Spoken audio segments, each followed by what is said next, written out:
নারীদের স্তনের ভিতরে যে ব্যথা হয়, চাকা চাকা হয়ে ব্যথা হয়, তারপরে পুরুষ বা নারীদের অতিরিক্ত শ্বাসকষ্ট হয়, যেটাকে হাঁপানি বলে, অ্যাজমা বলে, এইগুলি এমন একটি টিপস পাওয়া গেছে লোকমান হাকিম সাহেবের বই থেকে, আপনারা নিমিষেই ভালো করতে পারেন।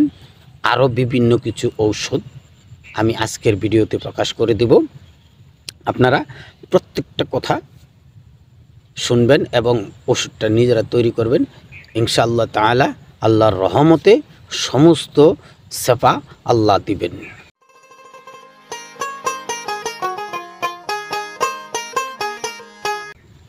আসসালামু আলাইকুম। ওয়ালাইকুম আসসালাম ওয়া রাহমাতুল্লাহি ওয়া বারাকাতুহু।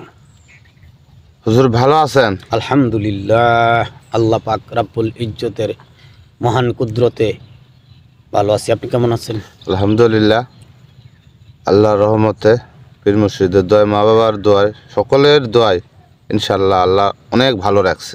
মাশাআল্লাহ। তো আজকে আপনার কাছে ছোট একটু জানার বিষয় আমার, বলেন। যে সকল মা বোনদের স্তনের সাইড দিয়ে ওকে চাকা চাকা দাগ, পেটের সাইডে চাকা চাকা দাগ, আসলে সেই রোগটা কি এটা আমরা জানি না। হয়তো আপনার জানা আছে, যেহেতু আপনি একজন সাধক এবং সবসময় এই গাছ নিয়ে পড়ে থাকেন, এটা আমরা অনেকেই জানি। তা আপনার কাছে আজকে আমার আশা যে এই টিপসটা আজকে খুব সুন্দরভাবে আজকে আমাদেরকে দিবেন, যে চাকা চাকা দাগগুলা স্তনের সাইডে, পেটের সাইডে, লাভির সাইডে যে চাকা চাকা দাগগুলা হয়, এই রোগটা কি বলে এবং এই রোগের কি ঔষধ আছে বা কিভাবে করলে এই রোগটা একদম নির্মূল হবে, দয়া করে একটু আমাদেরকে এই ভিডিওর মাধ্যমে আজকে বলবেন। ধন্যবাদ আপনাকে, খুব সুন্দর একটি প্রশ্ন আপনি করেছেন। নারীদের যেরকম স্তনে, বিশেষ করে নারীদের স্তনের ভিতরে চাকা চাকা হয়, শক্ত শক্ত হয়, প্রচুর পরিমাণে ব্যথা করে, আবার মানুষের প্রচুর পরিমাণের শ্বাসকষ্ট হয়। একটা গাছের ফুল এবং পাতা, এই দুইটা কিভাবে ব্যবহার করলে আপনার রোগগুলি ভালো হয়ে যাবে, যেমন দাগ, সে দাগগুলি পরিষ্কার হয়ে যাবে। আজকে আমি আপনার প্রশ্নের মাধ্যমে, আমি আসলে আপনার প্রশ্নটা শুনে খুব খুশি হয়েছি যে এই প্রশ্নটা আপনি আমাকে করেছেন। এটা আমাদের বাংলাদেশে একটা ঐতিহ্যবাহী গাছ আছে, যে গাছটার নাম হলো দুত্রা গাছ। এই দুত্রা গাছের ফুল এবং পাতা, তবে দুত্রা গাছটা হইতে হবে কালো, এটা আছে শ্বেত, একটা কৃষ্ণ, তো একটা কালো দুত্রা, একটা সাদা দুত্রা। তো আপনার বিশেষ করে যাদের, যে নারীদের চাকা চাকা হয়েছে, স্তনে চাকা চাকা হয়েছে, বিভিন্ন জায়গায় চাকা চাকা হয়ে ব্যথা করে, সেই ব্যথার এই কিভাবে আপনারা সেই ব্যথার মধ্যে ব্যবহার করবেন আর কিভাবে শ্বাসকষ্টের জন্য ব্যবহার করবেন, বিস্তারিত আলোচনা করব। তো এর আগে আমি আরেকটু কথা বলি, যে আপনারা অনেক ভিডিওতে আমি শুনেছি যে আপনারা কমেন্ট করেন যে এই গাছটার নাম কি, গাছটার নাম কেন বললেন না। আসলে দাদা, আপনারা ঠিকমতো ভিডিওটা দেখছেন না। প্রত্যেকটা ভিডিওতে আমি প্রত্যেকটা গাছের নাম বলে দিয়েছি এবং পাশাপাশি কিছু কিছু গাছের ছবিও দিয়ে দিয়েছি। যেই গাছগুলির ছবি একেবারেই প্রয়োজন নাই, সেই গাছগুলির ছবি আমি দিতে হয়তো বা বলি নাই। আর যেই সব গাছগুলি আপনারা চিনতে পরিশ্রম হবে, কষ্ট হবে, সেই সব গাছের ছবি আমি দিতে বলেছি এবং আমি নিজে ওনাকে দিয়েছি যে চ্যানেলে ভিডিওতে আপনারা এই গাছের ছবিটা দিয়ে দেবেন।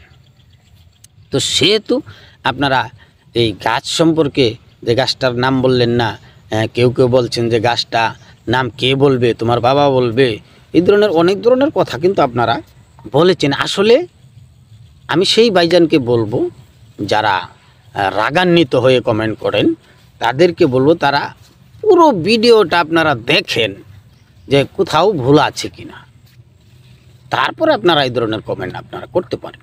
তো ধন্যবাদ আপনাদের প্রতি। আমি কিন্তু রাগান্বিত না, আমি খুশি, কারণ আপনারা আছেন বলেই কিন্তু আমি ভিডিও তৈরি করি, আপনারা দেখেন বলেই কিন্তু আমি ভিডিও তৈরি করি। তো আল্লাহ চাহে তো আমি অনেক বছর ধরে গাছগাছালা নিয়ে আমি একটু রিসার্চ করি, বিভিন্ন জায়গায় যাই, বিভিন্ন মহাসাধকদের কাছে যাই, বিভিন্ন মৌলানাদের কাছে যাই, গিয়ে আমি কিন্তু এগুলি সংগ্রহ করে আপনাদেরকে ফ্রি একটা সার্ভিস দিচ্ছি। তো যাই হোক, আজকের যে প্রশ্নটা ছিল ভাইজানের যে কিভাবে কোন গাছ দিয়ে কিভাবে ব্যবহার করলে এই রোগগুলি ভালো হবে। জি, তো প্রথমে আসুন, আমরা যে ধুতরা গাছের কথা বলেছি, সেই ধুতরা গাছ, আপনি ধুতরা গাছের একটা ফুল নেবেন আর একটা পাতা নেবেন।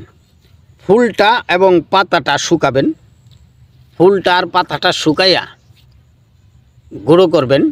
কীরকম গুঁড়ো করবেন, যে বিড়ি সিগারেটের ভিতরে বা তামাকের মতো গুঁড়ো করবেন।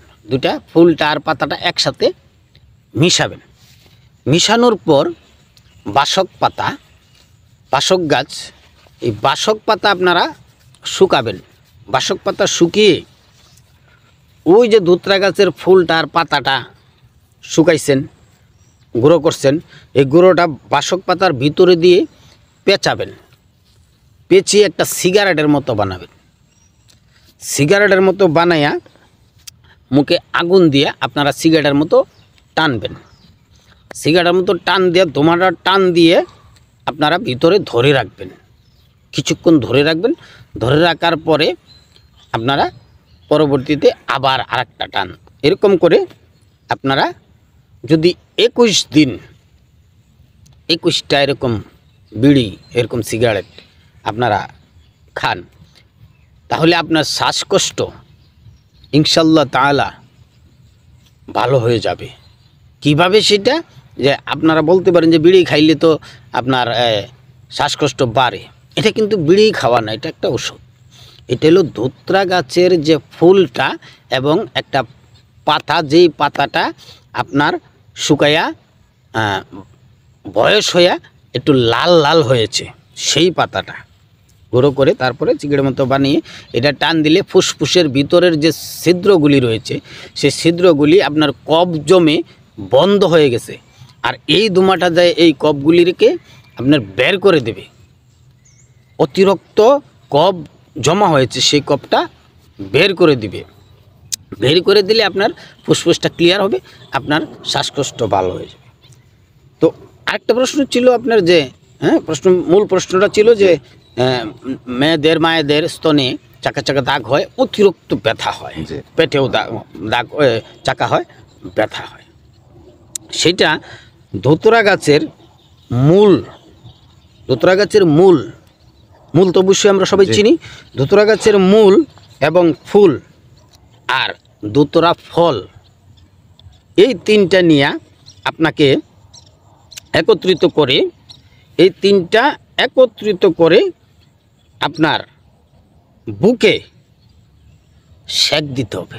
তিনটা একত্রিত করে, এটা কিভাবে, তিনটা একত্রিত করে আপনার এটা একটা কিছুতে নিয়ে তারপরে গরম করে এটাকে এক পাশে লাগাবেন, লাগিয়ে একটু সেক দিবেন।